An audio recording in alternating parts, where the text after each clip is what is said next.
Hi friends, welcome to Kovilti Foods. இன்னைக்கு நம்ம சேனல்ல இது வரைக்கும் யாருமே செய்யாத சொல்லாத ஸ்வீட் ரெசிபி ரொம்பவே சுலபமான முறையில் வீட்டில் இருக்கக்கூடிய பொருட்களை வச்சு எப்படி செய்யப்படுறாங்க பார்க்க போகிறோம்.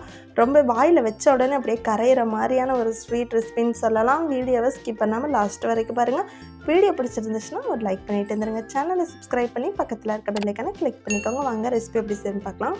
இதுக்கு முதல்ல ஒரு பாத்திரத்தை எடுத்துக்கலாம். பாத்திரத்தை வந்து சூடு பண்ண வேண்டாம். 2 கப் அளவுக்கு சர்க்கரை சேர்த்துக்கலாம். முதல்ல ஒரு கப் அளவுக்கு சர்க்கரை சேர்த்துட்டேன். பாத்திரம் பார்த்திங்கன்னா அடிகனமான பாத்திரமாக இருக்கட்டும். அப்போ தான் வந்து நம்ம பாகு ரெடி பண்ண முடியும்.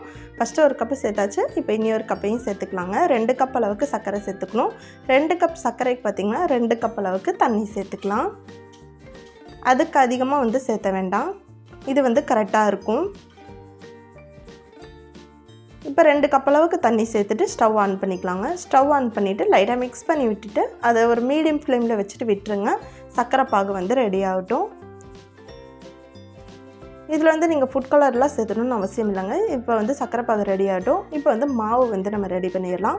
இப்போ ஒரு அகலமான பாத்திரத்தில் இன்ஸ்டன்ட் குலாப் ஜாமுன் மிக்ஸ் ஒரு பாக்கெட் வந்து சேர்த்துக்கலாங்க. உங்கள்கிட்ட வந்து குலாப் ஜாமுன் மிக்ஸ் இல்லைன்னா நீங்கள் வந்து கோதுமை மாவு கூட சேர்த்துக்கோங்க.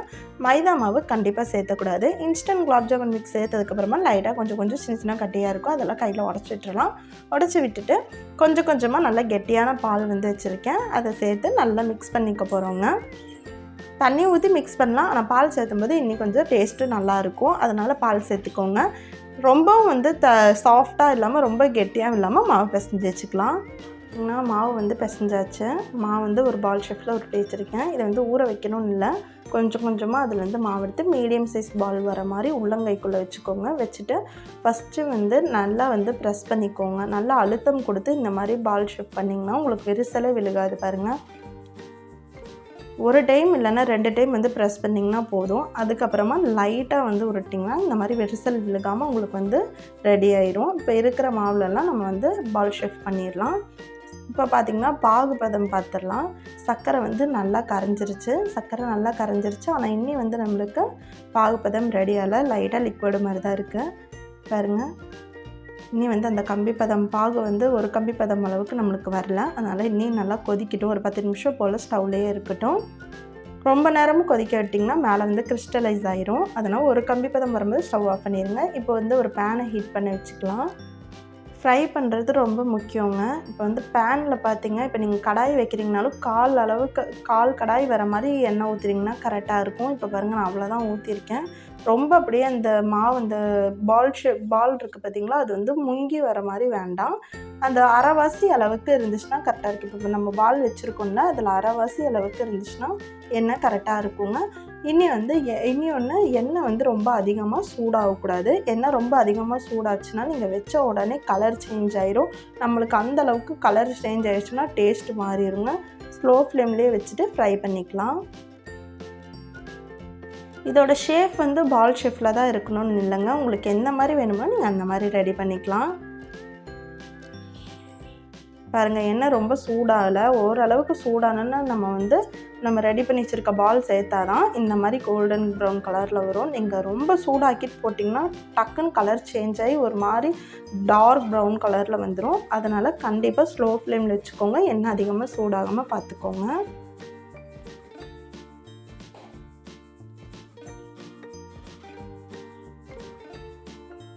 இது போல் திருப்பி விட்டுருங்க. திருப்பி விட்டிங்கன்னா உங்களுக்கு ஒரு பக்கமாகவே விட்டுட்டிங்கன்னா அப்புறம் கலர் சேஞ்ச் ஆயிரும். 2 பக்கமும் ஒரே மாதிரி கலர் வர மாதிரி நம்ம ஃப்ரை பண்ணி எடுத்துக்கலாம்.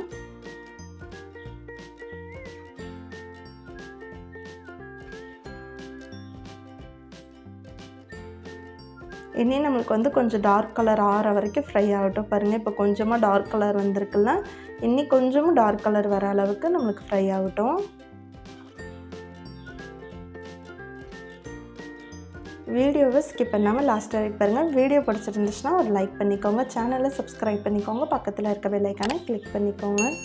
இப்போ தான் நான் எந்த வீடியோ போட்டாலும் உங்களுக்கு நோட்டிஃபிகேஷனாக வரும். இப்போ பாருங்கள், கொஞ்சமாக டார்க் கலர் சேஞ்ச் ஆகிட்டு வருதுல்ல. ஸ்லோ ஃப்ளேம்லேயே வச்சு தான் ஃப்ரை பண்ணி எடுக்கணும். இப்போ கலர் சேஞ்ச் ஆகிடுச்சு. இப்போ இதை வந்து நம்ம ஒரு பிளேட்டில் மாற்றிக்கலாம். நம்ம எப்பவுமே குலோப் ஜாமுன்லாம் எப்படி ஃப்ரை பண்ணி எடுப்போமோ அதே போல் தான். இப்போ நான் ஃப்ரை பண்ணி எடுத்துட்டேன். இப்போ மறுபடியும் இருக்கிற பால்ஸ் எல்லாம் வந்து நம்ம எண்ணெயில் போட்டுடலாம். மறுபடியும் எண்ணெய் வந்து சூடாகக்கூடாது, ஸ்லோ ஃப்ளேம்லேயே வச்சுக்கோங்க, வச்சுட்டு தான் சேர்த்துக்கணும். இப்போ இருக்கிற எல்லாமே வந்து நம்ம ஃப்ரை பண்ணி எடுத்தாச்சு. பாருங்கள், இந்த மாதிரி ரொம்ப டார்க் கலர் இல்லாமல் ஃப்ரை பண்ணி எடுத்தாச்சு. இப்போ பார்த்திங்கன்னா பாகு பதமும் நம்மளுக்கு ரெடி ஆகிடுச்சு, பாகும் ரெடி ஆகி வந்துருச்சு. இதை வந்து ஒரு அகலமான பாத்திரத்தில் சேர்த்துக்கலாம். இதில் வந்து ஒரு 3 ஏலக்காய் அளவுக்கு தட்டி சேர்த்துருக்கேங்க, வாசனைக்காக. நீங்களும் சேர்த்துக்கோங்க, பவுடர் இருந்துச்சுன்னா பவுடர் சேர்த்துக்கோங்க. இப்போ பாருங்கள், நம்மளுக்கு பாகு பதம் ரெடி ஆயிடுச்சுன்னா இதை வந்து நம்ம கையில் எடுத்து பார்த்தா தெரியும் ஒரு கம்பி பதம் அளவுக்கு வந்திருக்கான்னு. பாருங்கள், நம்மளுக்கு கரெக்டான கன்சிஸ்டன்சியில் வந்திருக்கு. ரொம்பவும் திக்காச்சுன்னா மேலே அப்படியே வந்து சர்க்கரை கிறிஸ்டலைஸ் ஆகிரும். இந்த அளவு வந்து கரெக்டாக இருக்கும். இப்போ நம்ம ஃப்ரை பண்ணி வச்சுருக்க பால்ஸ் வந்து அதில் சேர்த்துடலாம். சேர்த்துட்டு 2லேருந்து 3 மணி நேரம் போல் ஊற வைக்க போகிறோங்க. ஓவர் நைட்டெல்லாம் ஊற வைக்க வேண்டாம், 2லேருந்து ஒரு 3 மணி நேரம் ஊற வச்சிங்கன்னா கரெக்டாக இருக்கும். சர்க்கரை பாகு பார்த்திங்கன்னா அதிகமாக ரெடி பண்ணிடாதீங்க, அப்புறம் வேஸ்ட் ஆகிரும். 2 கப்பு சர்க்கரை 2 கப்பு தண்ணி கரெக்டாக இருக்குங்க. அதுக்கு அதிகமாக வந்து சர்க்கரை பாகு ரெடி பண்ண வேண்டாம். இப்போ 2லேருந்து 3 மணி நேரம் கழித்து இது பார்க்கலாம். இது ரெஸ்ட்டில் இருக்கட்டும். இப்போ வந்து ஒரு பேனை ஹீட் பண்ண வச்சுக்கலாங்க. பேன் சூடானோன்னே 3/4 லிட்டர் அளவுக்கு பால் சேர்த்துக்கலாங்க. நல்லா கெட்டியான பாலாக சேர்த்துக்கணும். ஒரு பேக்கெட் அளவுக்கு நம்ம குலாப் ஜாமுன் மிக்ஸ் சேர்த்துருக்கோம்ல, அதுக்கு 3/4 லிட்டர் அளவுக்கு நம்ம பால் சேர்த்துக்கலாம். இதே நீங்கள் வந்து கோதுமை மாவு 1 கப் அளவுக்கு சேர்த்துக்கிறீங்கன்னா 1/2 கப் அளவுக்கு பால் சேர்த்துக்கோங்க, கரெக்டாக இருக்கும். கப்போட மெஷர் தான் 200 கிராம் அளவுக்கு இந்த பேக் மிக்ஸ் வரும். இப்போ 200 கிராம் அளவுக்கு நீங்கள் கோதுமை மாவு எடுத்திங்கன்னா 3/4 லிட்டர் அளவுக்கு பால் சேர்த்துக்கோங்க, கரெக்டாக இருக்கும். பால் வந்து நல்லா கொதிச்சு வரட்டும். ஸ்லோ ஃப்ளேமில் வச்சுக்கோங்க, நல்லா அடிகனமான பாத்திரத்தில் வச்சுக்கோங்க. நான் வந்து நான்ஸ்டிக்கில் தான் வச்சுருக்கேன். நான் ஸ்லோ ஃப்ளேமில் வச்சுட்டு நல்லா கொதிக்க விட்டுடலாம். பார்த்திங்கன்னா மேலே வந்து அந்த மலாய் வந்து நிற்கும், ஆடை கட்டி வருது பார்த்திங்களா. கட்டி வரும்போது இந்த மாதிரி நல்லா மிக்ஸ் பண்ணி விடலாம்.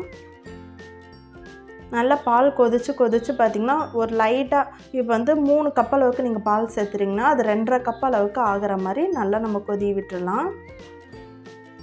பாருங்கள், இது போல் நல்லா வந்து அந்த ஆடை கட்டி வரணும். மேலே அந்தளவுக்கு நல்லா திக்னஸ் ஆகிற மாதிரி ஸ்லோ ஃப்ளேம்லேயே வச்சுட்டு நல்லா கொதி விட்டுடலாம். ஆடை கட்டி வரும்போது நல்லா கைவிடாமல் மிக்ஸ் பண்ணி விடுங்க. இப்போ ஒரு 1/4 கப் போல் சர்க்கரை சேர்த்துக்கலாம். சர்க்கரை அதிகமாக சேர்த்த வேண்டாம், 3/4 லிட்டர் பாலுக்கு 1/4 கப் சர்க்கரை கரெக்டாக இருக்கும். ஏன்னா நம்ம சர்க்கரை பாகு ரெடி பண்ணி இருக்கிறதுனால சர்க்கரை வந்து அதிகமாக சேர்த்த வேண்டாங்க. சர்க்கரை சேர்த்துட்டு ஒரு 2 நிமிஷம் போல் நல்லா கொதி வரட்டும்.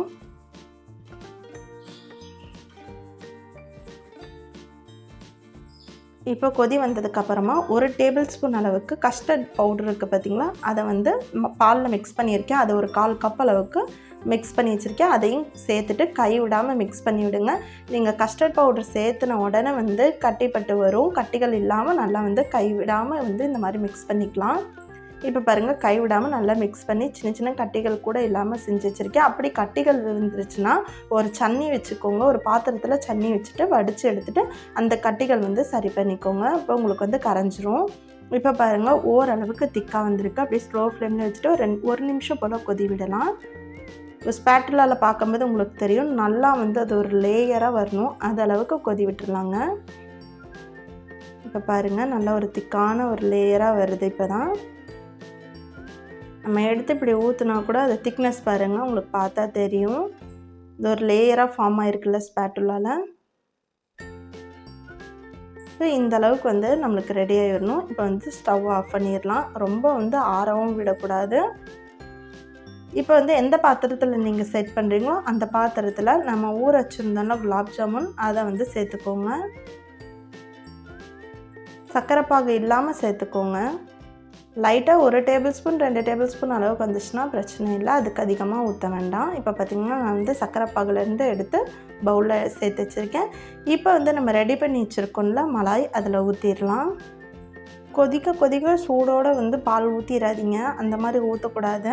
இந்த மலாய் சேர்த்தும் போது பார்த்திங்கன்னா மிதமான சூட்டில் தான் இருக்கணும். ரொம்ப அப்படியே கொதிக்கும் போது எடுத்து ஊற்றிடாதீங்க. ஊற்றினீங்கன்னா அப்புறம் வந்து உடையிற மாதிரி ஆயிரும். அதனால் அப்படி ஊற்றக்கூடாது. மிதமான சூட்டில் வந்து செட் பண்ணிடலாம். நீங்கள் வந்து கஸ்டர்ட் பவுடர் சேர்த்துறோம்ல, அப்போ வந்து உங்கள்கிட்ட பால் ஆடை மலாய் இருந்துச்சுன்னா நீங்கள் அது கூட ஒரு 3 டேபிள் ஸ்பூன் அளவுக்கு சேர்த்துக்கோங்க. டேஸ்ட் ரொம்பவே சூப்பராக இருக்கும். எங்கிட்ட இல்லை, அதனால் நான் அது சேர்த்துக்கல. பால் பவுடர்லாம் சேர்த்த வேண்டாங்க, மலாய் மட்டும் இருந்துச்சுன்னா சேர்த்துக்கோங்க.